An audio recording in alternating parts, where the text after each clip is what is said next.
दोस्तों आज के इस वीडियो में अपन बात करेंगे इनकम टैक्स रिटर्न के 8 मिथ, मिसकंसेप्शन या फिर आप बोल सकते हैं फॉल्स बिलीव के बारे में। यानी कि आईटीआर से जुड़े ऐसे फैक्ट के बारे में जो लोगों को गलत पता होता है या फिर काफ़ी लोगों को पता ही नहीं होता है। नमस्कार दोस्तों, मेरा नाम है राकेश और आप देख रहे हैं बैंकिंग बाबा यूट्यूब चैनल। तो चलिए आज की इस वीडियो को शुरू करते हैं। सबसे बड़े मिसकंसेप्शन की बात करें तो अगर आप किसी भी साल में इनकम टैक्स रिटर्न फाइल कर देते हैं तो उसके बाद से हर साल आपको इनकम टैक्स रिटर्न फाइल करना होता है। देखिए, ऐसा कहीं भी कोई भी रूल नहीं है जिसमें ऐसा लिखा हो कि आपने एक बार आईटीआर फाइल कर दी तो उसके बाद से आपको हर साल आईटीआर फाइल करनी होगी।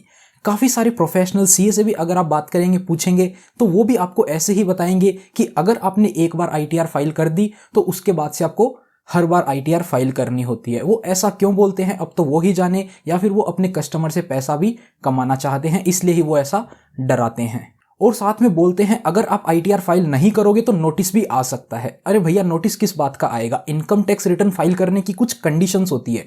अगर आप उन कंडीशंस में से कोई भी कंडीशन पूरी करते हैं तो ही आपको इनकम टैक्स रिटर्न फाइल करनी होती है। अगर आपने कोई भी कंडीशन पूरी ही नहीं करी तो आईटीआर फाइल करने की कोई ज़रूरत नहीं होती है। आपकी मर्जी है, आप अपनी आईटीआर फाइल करना चाहें तो कर सकते हैं। मेन कंडीशन तो होती है वो आपकी इनकम की होती है। अगर आपकी इनकम बेसिक एग्जेम्पशन लिमिट से ज़्यादा होती है तो आपको इनकम टैक्स रिटर्न फाइल करना जरूरी होता है। लेट्स सपोज किसी साल में आपकी इनकम हो गई 6 लाख रुपए की, तो उस साल में आपको आईटीआर फाइल करनी थी, आपने कर दी। लेकिन उसके बाद में कुछ सालों बाद सपोज इस साल में आपकी इनकम 2 लाख रुपए ही है तो इस साल में आपको आईटीआर फाइल करना कंपलसरी नहीं है। आपकी मर्जी है, आप करना चाहें तो कर सकते हैं, लेकिन ऐसा कोई कंपलसरी रूल नहीं होता है कि आपने पिछले साल में आईटीआर फाइल कर दी तो अब आपको हर साल फाइल करनी ही पड़ेगी। आपको केवल डराया जाता है। दोस्तों एक और मिसकंसेप्शन जो लोगों के मन में होता है, उनका किसी भी बैंक में, पोस्ट ऑफिस में अमाउंट है, डिपॉजिट है, तो उसके ऊपर जो इंटरेस्ट मिलता है बैंक उस पर ऑलरेडी टीडीएस काट लेते हैं, तो उनको उस इनकम के ऊपर टैक्स पे करने की जरूरत ही नहीं होती है। बट इन रियलिटी ऐसा नहीं होता है। बैंक की ड्यूटी होती है टीडीएस काटने की और उनका काम होता है 10% की रेट से टीडीएस काटना। लेकिन आपकी जो भी इनकम है इंटरेस्ट से, उसको आईटीआर में आपको शो करना होता है इनकम फ्रॉम अदर सोर्सेज के अंदर, एंड उसके ऊपर स्लैब रेट के अकॉर्डिंग आपको टैक्स पे करना होता है। सपोज आपकी टोटल इनकम 10 लाख रुपए से ज्यादा होती है तो आप आ जाते हैं 20% टैक्स ब्रैकेट में। तो आपकी अगर उसमें इंटरेस्ट इनकम भी होती है तो आपको उसको इनकम फ्रॉम अदर सोर्सेज के अंदर शो करना पड़ेगा। एंड बैंक की ड्यूटी थी 10% टीडीएस काटना, तो बैंक ने टीडीएस काट लिया। अब आपको सेल्फ असेसमेंट करना पड़ेगा, उसके अंदर आपका जितना भी टैक्स बनता है उतना एडिशनल टैक्स आपको पे करना पड़ेगा। लेट्स सपोज 20% का टैक्स बनता है तो आपका 10% तो टीडीएस डिडक्ट हो चुका है, तो एडिशनल जो 10% का बचता है वो आपको अपनी तरफ से भी पे करना पड़ेगा। आईटीआर सबमिट मतलब आईटीआर प्रोसेस कंप्लीट नहीं। ITR process complete ITR submit करने के बाद नहीं होता है।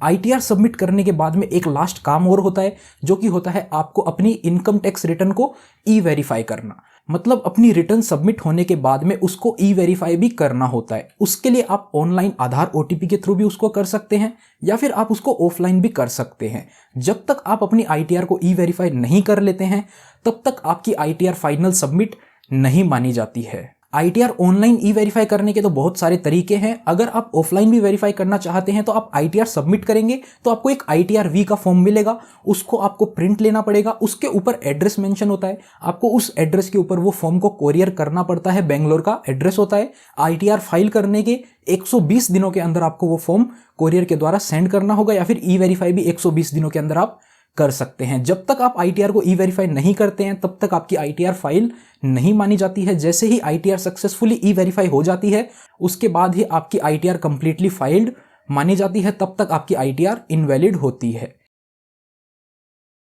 आईटीआर मतलब ऑडिट करवाना कंपलसरी। काफी लोग सोचते हैं कि आईटीआर फाइल करना मतलब ऑडिट करवाना, सीए को फीस देना, तो इस कारण से ये लोग आईटीआर फाइल ही नहीं करते। उनको लगता है कि बिना बात के काफी सारा खर्चा हो जाएगा, लेकिन रियलिटी में ऑडिट करवाना सभी को कंपलसरी नहीं होता है। बहुत ही कम लोग होते हैं जिनको ऑडिट करवाना कंपलसरी होता है। आईटीआर में आपको सीए की भी जरूरत नहीं होती है, किसी वकील की भी जरूरत नहीं है। आप चाहें तो अपनी आईटीआर खुद से फाइल कर सकते हैं। बहुत ही सिंपल प्रोसेस होता है। अगर आपका छोटा बिजनेस है या फिर आप एक सैलरीड पर्सन है तो आप अपनी आईटीआर खुद से भी फाइल कर सकते हैं, जिससे रिलेटेड काफ़ी सारे वीडियो हमारे चैनल पर मिल जाएंगे। 15-20 मिनट के अंदर आप अपनी आईटीआर खुद से भी फाइल कर सकते हैं। ITR फाइल करते टाइम केवल एक बैंक अकाउंट की ही इंफॉर्मेशन देना रिफंड के लिए। दोस्तों, इनकम टैक्स रिटर्न फाइल करते टाइम आपसे बैंक अकाउंट की डिटेल मांगी जाती है। एंड काफी लोग क्या सोचते हैं कि हम उधर सिर्फ अपने एक बैंक अकाउंट की ही डिटेल दे देते हैं, बाकी बैंक अकाउंट की डिटेल ऐड ही नहीं करेंगे, या फिर उस बैंक अकाउंट की डिटेल ऐड नहीं करते हैं जिसके अंदर उनको लगता है उन्होंने काफी सारे ज्यादा ट्रांजैक्शन कर लिए या फिर काफी सारे सस्पिशियस ट्रांजैक्शन हैं। तो ये करना गलत है। ITR फाइल करते टाइम सभी बैंक अकाउंट की डिटेल उसमें आपको दे देनी चाहिए। जितने भी बैंक अकाउंट आपके नाम से हैं सारे के सारे आपको ऐड करने चाहिए। आप ऐसा सोचेंगे कि कोई बैंक अकाउंट ऐड नहीं करेंगे तो बच जाएंगे, तो ऐसा कुछ नहीं है। बचने का तो छोड़िए, उसमें आप फंस भी जरूर सकते हैं। CA ने हमारा रिफंड डिले करवा दिया। काफी सारे लोग मेरे को भी बोलते हैं, सर हमने किसी CA से या फिर लॉयर से ITR फाइल करवाई थी तो वो हमको परेशान करने के लिए हमारा रिफंड डिले करवा रहा है। अब देखिए, जिस दिन भी आपने इनकम टैक्स रिटर्न फाइल करी होती है उसके बाद में आपको ITR को E-वेरीफाई करना होता है OTP के थ्रू। तो जिस दिन आपकी ITR OTP के थ्रू E-वेरीफाई की गई है उसके बाद में आप अपने CA से एक्नॉलेजमेंट मांग सकते हैं। उसमें डेट चेक कर सकते हैं कि आपके CA ने किस डेट पर ITR फाइल करी है। आगे का जो भी टाइम लगता है वो गवर्नमेंट का प्रोसेस होता है, उसमें आपका CA कुछ नहीं कर सकता है। आपकी रिटर्न मैनुअली चेक की जाती है, उसमें जो डॉक्यूमेंट्स होते हैं उनको चेक किया जाता है, उनको वेरीफाई किया जाता है एंड उसके बाद में ही आपका रिफंड प्रोसेस किया जाता है। तो इसमें कई बार 3-4 महीने का भी टाइम लग जाता है। तो अपने CA पे ब्लेम डालने से पहले उससे एक्नॉलेजमेंट कॉपी मांग लीजिए और उसके अंदर आप ITR सबमिट की डेट चेक कर लीजिए। अगर CA ने टाइम से रिटर्न फाइल कर दी है तो आपका रिफंड डिले हो रहा है, उसमें गवर्नमेंट की तरफ से टाइम लग रहा है, इसमें CA की कोई गलती नहीं है। क्या फॉर्म 16 ही ITR होता है? सैलरी पर्सन को अपने एम्प्लॉयर की तरफ से फॉर्म 16 मिलता है और काफी सारे लोग फॉर्म 16 को ही अपनी इनकम टैक्स रिटर्न समझ लेते हैं, लेकिन आपका फॉर्म 16 जो होता है वो ITR फॉर्म से डिफरेंट होता है। ये देख सकते हैं, फॉर्म 16 कुछ इस प्रकार का होता है जिसमें आपकी एम्प्लॉयमेंट रिलेटेड डिटेल होती है, आपको कितना पेमेंट किया गया है सैलरी का वो डिटेल होती है, जितना भी आपका TDS काटा गया है उसकी भी डिटेल इसके अंदर होती है, आपकी इनकम की रफ कैलकुलेशन भी इसके अंदर होती है। इसके अंदर जो TDS होता है वो एस्टिमेटेड बेसिस पर दिखाया जाता है, लेकिन इनकम टैक्स रिटर्न के अंदर आपको एक्चुअल डिटेल देनी होती है। जो भी आपकी इनकम है, जो भी कम आपका TDS डिडक्ट हुआ है तो आपको एडिशनल टैक्स पे करना पड़ेगा, ज्यादा TDS डिडक्ट हो गया है तो उसको आप रिफंड क्लेम कर सकते हैं। तो फॉर्म 16 जो होता है वो आपकी इनकम टैक्स रिटर्न से अलग होता है। फॉर्म 16 आपको अपने एम्प्लॉयर की तरफ से मिल जाएगा, लेकिन इनकम टैक्स रिटर्न जो होती है वो आपको खुद से फाइल करनी होती है और आपको इसमें कंफ्यूज नहीं होना है कि दोनों एक ही चीज है या अलग अलग। अगर आपको अपने एम्प्लॉयर से HRA नहीं मिल रहा है तो आप ITR में उसकी डिडक्शन क्लेम नहीं कर सकते हैं। यह भी एक ट्रुथ नहीं है। अगर आपको अपने ऑफिस से HRA नहीं मिलता है तो हाँ, आप उसको सैलरी वाले हेड के अंदर अंडर सेक्शन 10 उसमें डिडक्शन नहीं ले सकते हैं। लेकिन उन लोगों के लिए एक दूसरा सेक्शन होता है, सेक्शन 80GG, जिसमें वो लोग डिडक्शन ले सकते हैं। इसके अंदर कुछ टर्म्स एंड कंडीशन होती है।